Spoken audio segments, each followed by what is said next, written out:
Welcome into OutKick the Show. I am your fearless leader, Clay Travis. I hope all of you have a fantastic Thursday, wherever you are across this great country or this great land.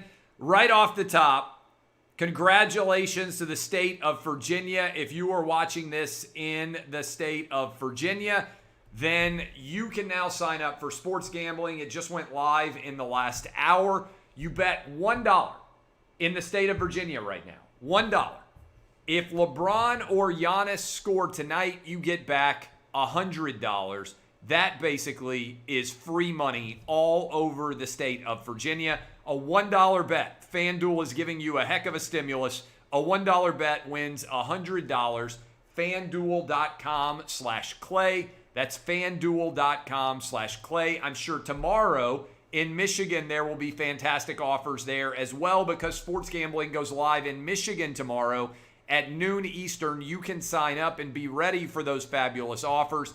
FanDuel.com/Clay. And if you have a lot of money sitting on the sideline, you can get a free $1,000 wager that you cannot lose by simply going to FanDuel.com/Clay and signing up in Virginia, where it is now legal, in Michigan, where it will be legal tomorrow, or if you haven't already signed up, in Pennsylvania, New Jersey, Tennessee, Iowa, Indiana, Illinois, West Virginia, and Colorado. There are now, come tomorrow at noon Eastern, there are going to be 10 different states where you are legally able to gamble on sports. Again, go sign up right now, FanDuel.com/Clay. Big hire for the University of Tennessee. I told you to stay calm. I said there is a lot of interest in this job. I think Tennessee is going to get a really good coach. Danny White has now been hired. He was, until this afternoon, the athletic director at the University of Central Florida. He is a young guy. He has been very successful in his head coaching hires. At football, he has hired Scott Frost and Josh Heupel.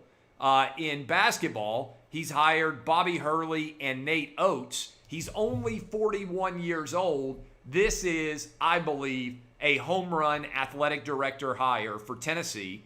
And now Danny White is going to have a lot of different really good options in terms of who he is going to hire as the next football coach at the University of Tennessee. I told you, everybody out there running around like they're chickens with their heads cut off, talking about how nobody wants the Tennessee job. I can tell you 100% that's not true. There are a lot of people. Tennessee is, I believe, going to get a lot better coach than Jeremy Pruitt, a lot better coach than Butch Jones, and probably this is the best group of coaches that have been interested in the Tennessee job since Phil Fulmer was fired all the way back in 2008 when Lane Kiffin was hired. There was a lot of really good coaches that were interested in the Tennessee job. There are a lot of really good coaches that want the Tennessee job now. So I'm not sure how it's going to shake out. Danny White will be able to make the hire. Now that the AD is in place, I would think there's probably a very good chance that he's going to make a hire by next week, and Tennessee will have a brand new football coach, and I think they're going to have a good one. They just got a really good athletic director. Even all the Corona bros in sports media who've been enjoying dumping all over Tennessee are like taking a step back and they're like, wait a minute.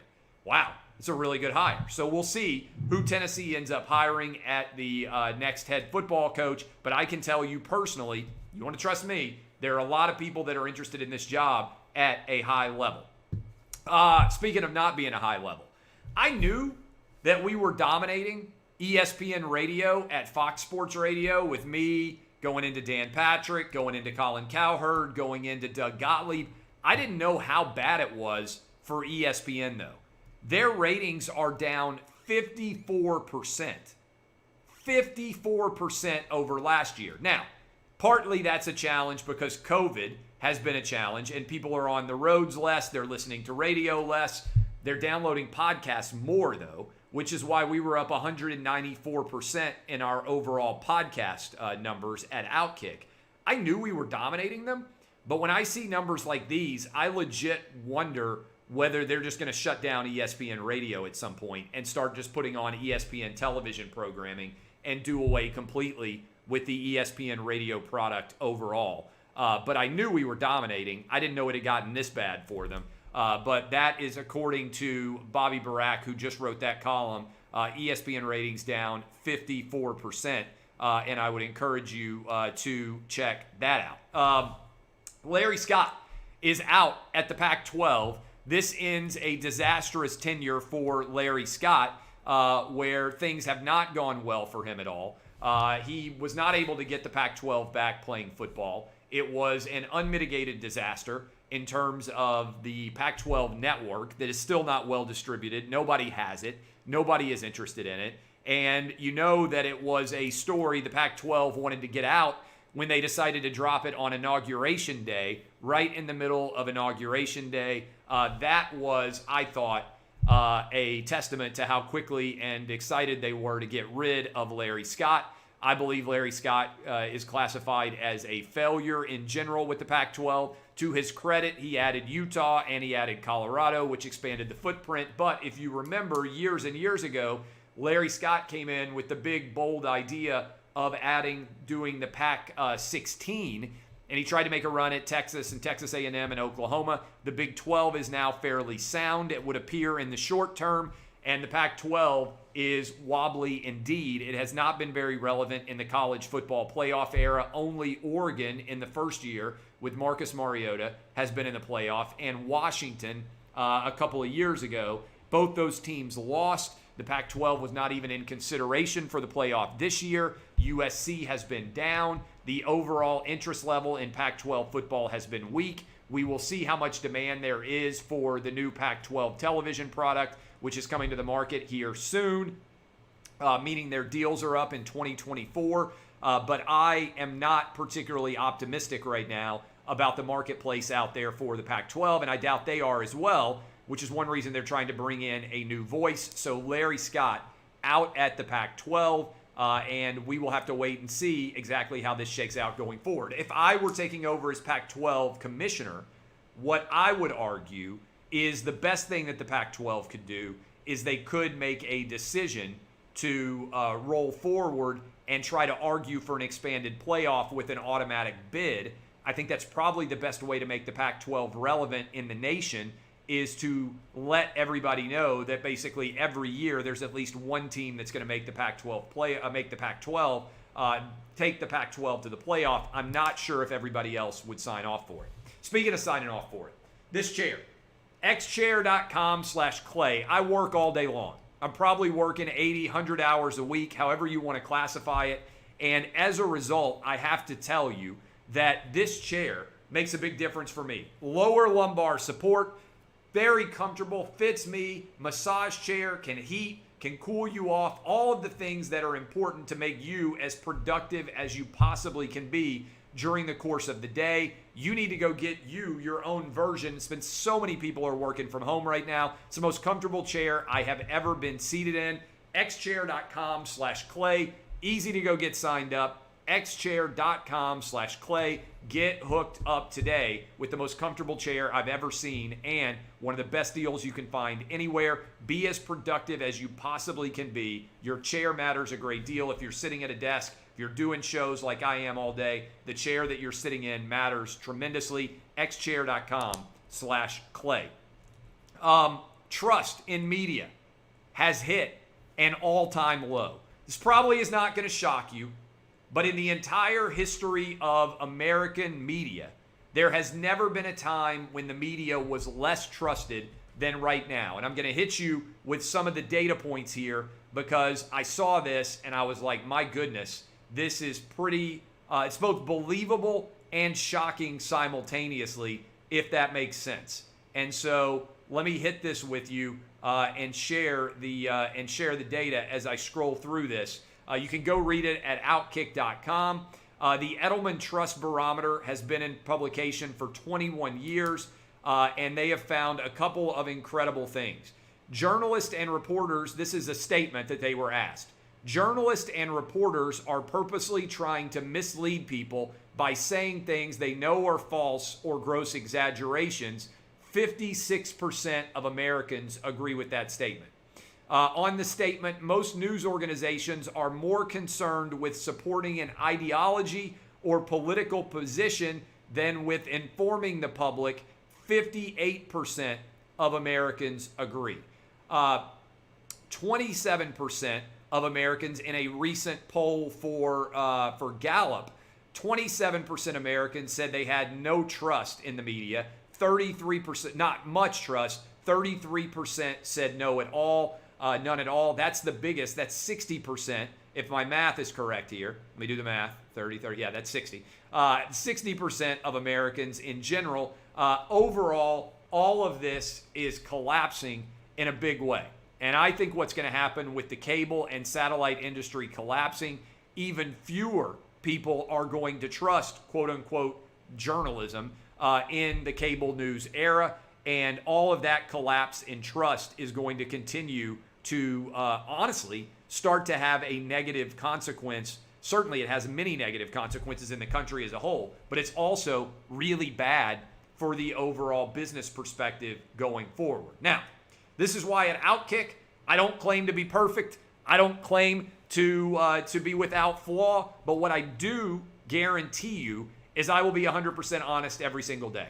And I'm not going to run and hide from my opinion. I'm going to share it with you every single day, no matter what. And so I would encourage you all out there to support news organizations that you trust, to sign up for places like the OutKick VIP. We are absolutely rolling there. I appreciate all of you who've been supporting us. And if you haven't already, go sign up at outkick.com/VIP. We are planning right now a public event for the first time in forever surrounding the NCAA tournament. We're going to break out the guys that we hired, the Midday 180, Chad Withrow, Jonathan Hutton, and Paul Kaharski. All of that headed in the direction, and I am very excited about what we're going to do with them. Finally, I love this idea. A couple of different stories still here to hit. The Tennessee legislature.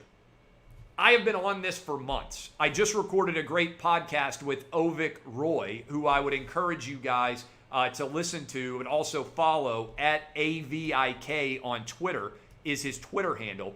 And we talked, he's a graduate of MIT and Yale Medical School. We talked about the lack of uncertainty surrounding schools reopening and how there is zero doubt now that schools should all be reopened everywhere, and that if you follow the science or trust the science, there is no argument to the contrary, yet still many kids out there are unable to go to school. And I've been focusing in particular on my home district of Nashville, where I was a public school kid from kindergarten through 12th grade. These kids need to be in school. They're still not. Well, how do you get them back to school? How do you overcome the teachers' unions and the fear porn and the falsehoods that are out there that are allowing schools to remain closed? Tennessee legislature is doing something I haven't seen anybody else do. They are making the decision that if schools are not open in Davidson County or in Shelby County, they're going to withhold state funds to those schools, which could lead to layoffs. That's the market-based economy. I applaud them. If you're not willing to go teach in person right now, and you are a teacher, you should get paid a lot less and or not get paid at all. Because we know that online schooling is a pinprick as effective as in-person schooling. And I'm not trying to attack all teachers here because my kids are in school. My oldest is in private school in Nashville. His school has been open since August. My two youngest are in public school, and their schools have been open since August as well. I love all of their teachers. I appreciate all of them working. And guess what? Everything has been fine at their schools. They've been able to stay open throughout. And for people out there, like, we live directly where I am sitting right now, 18 miles from the center of downtown Nashville. Okay? 18 miles from the center of downtown Nashville. How is it that my kids can go to school, but all the kids living in Nashville, Davidson County can't? It's not as if the virus sees the county line and just stops there. The reason is because some school districts made the right decision and they opened, and other school districts made the wrong decision and they have stayed closed. The data is clear. I applaud the Tennessee legislature for making this decision, because I think what will happen is the teachers unions, if you start to threaten their paycheck, guess what happens? They get back to work in an absolute hurry. All you have to do is threaten their paycheck, market-based economy. It's amazing how quickly that works. By the way, that's why all private schools have been open, because private schools recognized that if parents had the choice of either putting their kids in school or keeping them home, they're not going to pay for their kids for all the private school tuition to be sitting in front of a computer all day. That's why private schools open, because the market-based, capitalistic-based economy was, if we're going to charge you for a service, then we have to provide that service. And public schools should be ashamed of themselves for what they're doing. Big discussion about this on my podcast. If you are fascinated about it, Wins and Losses with Ovik Roy, that is up, should be up this afternoon. Finally, the Nashville school board chair, who famously went to the Caribbean while arguing that it was unsafe for kids to be in school. She took a trip to the Caribbean. She has now spoken out after Nashville area parents were criticizing her, and she has labeled it a, quote, unfortunate distraction. I love when people who do things label their own actions a distraction. Look, if you believe that it is safe for you to get on an airplane and fly to the Caribbean for a vacation, then it is impossible for me to accept that you legitimately believe that schools should not be able to be open, because you're either too dumb to be given any authority whatsoever, or you're a blatant hypocrite.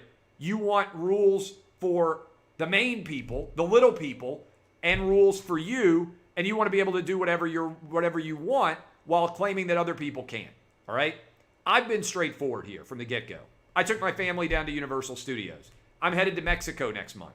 I've flown back and forth to Florida multiple times during this pandemic because I look at the data and make rational decisions.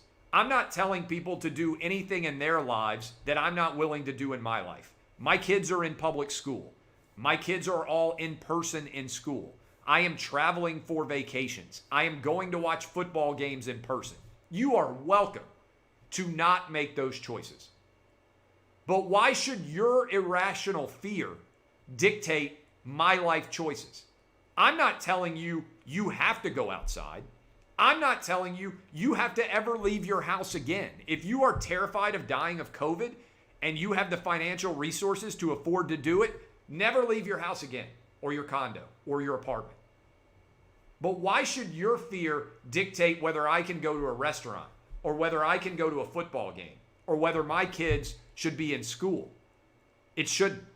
We got to open up everything. Lockdowns don't work. The data is clear. Encourage you to go listen to my whole conversation with Ovik Roy.